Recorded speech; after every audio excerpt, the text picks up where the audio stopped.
I've spent 31 years working inside America's national parks. I've seen things that never made it into any official report. But what happened during my last season at Shoshone? That one I almost took to my grave. Almost. My name is Dale Mercer. Retired now. 64 years old. Bad knee. Good memory. I spent the better part of 3 decades as a backcountry ranger in some of the most remote wilderness this country has. Yellowstone, Olympic, then the last 11 years at Shoshone National Forest up in Wyoming, which most folk don't even know exists because they're too busy driving through to get to the Grand Tetons. That suits the forest just fine. Shoshone doesn't want to be known. I understand that now in a way I didn't back then. This was October of 2019, late season. Most of the seasonal staff had already left for the winter. It was me, a junior ranger named Colby who was maybe 26, and our supervisor Diane, who worked out of the Wapiti station about 14 miles up the road. We were essentially alone out there. 3 people managing nearly 2.5 million acres of wilderness. On October 9th, we got a call about an abandoned campsite in the Pahaska backcountry. Hiker reported it on his way out, said it looked like whoever was there had left in a hurry. Tent still up, food hanging, camp stove on the ground with a pot still sitting on it. He said it smelled like something had burned. That kind of report you don't ignore. Missing in the woods is never a punchline. Colby and I drove out the next morning and hiked in about 4 miles off Crow Creek Trail. Found the site exactly like the hiker described. 2-man tent, rain fly still staked. Inside were 2 sleeping bags, both zipped up tight. Boots, 2 pairs, lined up neatly by the tent door. Personal items, headlamps, medication bottles, a paperback novel with a bookmark still in it, like someone expected to come back and finish it. Here's the first thing that turned my stomach. There were no footprints leaving the site.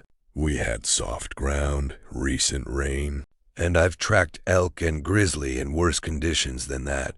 There were prints arriving at the site, 2 sets, adult-sized, one heavier than the other. They came in from the Crow Creek direction. Set up camp. That's where the trail ended. The prints simply stopped. We called it in. Diane logged it as a missing persons situation and contacted the county. We stayed to document and began a grid search of the surrounding area. That's when Colby found the log. Not the ranger log, a personal journal. It was stuffed inside a dry bag underneath one of the sleeping pads, like it had been hidden there deliberately. I almost didn't open it. There's a professional instinct that says evidence goes to the county, untouched. But something made me flip to the last entry. The date on it was October 8th, the night before the hiker reported the site. It said, and I'm quoting as best I can remember, "It's been watching us since Tuesday." Gary thinks I'm imagining things, but tonight he heard it too.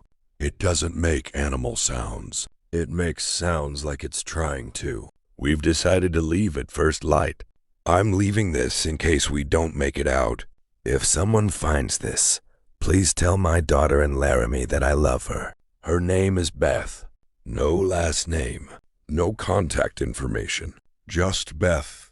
Laramie. We searched for 3 days. County brought in a helicopter. We walked every drainage, every ridge line within reasonable distance of that campsite. We found nothing. No Gary, no unnamed woman, no remains. No gear dragged off into the brush. Nothing. The case went cold inside of 2 weeks. Here's where I tell you what happened to me, and why I never reported it. On the second night of the search, I was posted at the trailhead from dusk to midnight, standard procedure. In case someone walks out on their own. Colby had the dawn shift. I had a camp chair, a thermos, a radio, and a clear sight line down the Crow Creek Trail for about 60 yards before the tree line swallowed it.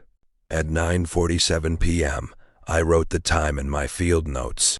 Habit of 30 years. My radio cut out. Not static, not a gradual fade. Clean silence, like someone had pressed mute. I checked the battery. Full charge. 14 minutes later, I heard footsteps on the trail. Deliberate footsteps. Two-footed. The cadence of a person walking unhurried. From deeper in the forest, toward the trailhead, I stood up, got my flashlight on the trail, and called out the standard greeting. Identified myself, asked whoever was out there to come forward slowly. The footsteps stopped. I waited a full 3 minutes. Nothing. I called again. Nothing. Then, from somewhere to my left, off trail, maybe 30 feet into the tree line, I heard my own name. Not shouted, not called out in distress. Spoken conversationally in a register that was almost but not quite right, like someone who had heard my name spoken aloud once and was now attempting to reproduce the sound of it. Dale, I want to be clear about something, because I know how this sounds. I am not a superstitious man. I've worked grizzly country for a decade. I've been alone in backcountry in the dead of a Wyoming winter. I do not spook easily, but every animal instinct I had, the ones that kept me alive for 3 decades out there, screamed at me to get in the truck. So I did. I sat in that truck with the doors locked and the engine running until Colby showed up at midnight to relieve me. I told him the radio had been acting up. I didn't tell him about the voice. I've thought about why I didn't tell him. I think part of me knew that if I said it out loud, I'd have to decide what it meant, and I wasn't ready to do that. The third twist came 6 months later, and I almost missed it entirely. I was cleaning out my field, notes from the Pahaska search, getting everything organized for the county file, and I found a discrepancy I'd overlooked in October. The hiker who initially reported the abandoned campsite, according to the login sheet at the trailhead, he had signed in on October 8th, not the 9th. He was in the backcountry on the same night the journal was written. I called the number he'd left on the registration. Disconnected. I ran it through the county, and the number had never been assigned to any listed account in Wyoming. A man who may not exist reported a campsite that belonged to 2 people who vanished without footprints the night before he should have been able to know it was there. I retired 4 months after that. 31 years. And I walked away without a word to anyone about what I'd heard at the end of that trail.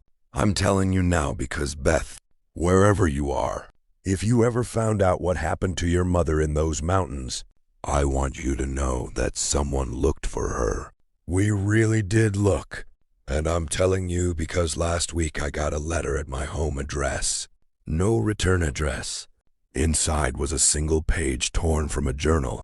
The handwriting matched what I'd read in the backcountry. It said, "We made it out. Don't go back." I don't know if that's a mercy or a warning. If you ever hear your own name spoken from the tree line in a national park after dark, spoken like someone is testing the shape of it for the very first time, don't answer. Don't shine your light into the trees. Just get to your vehicle.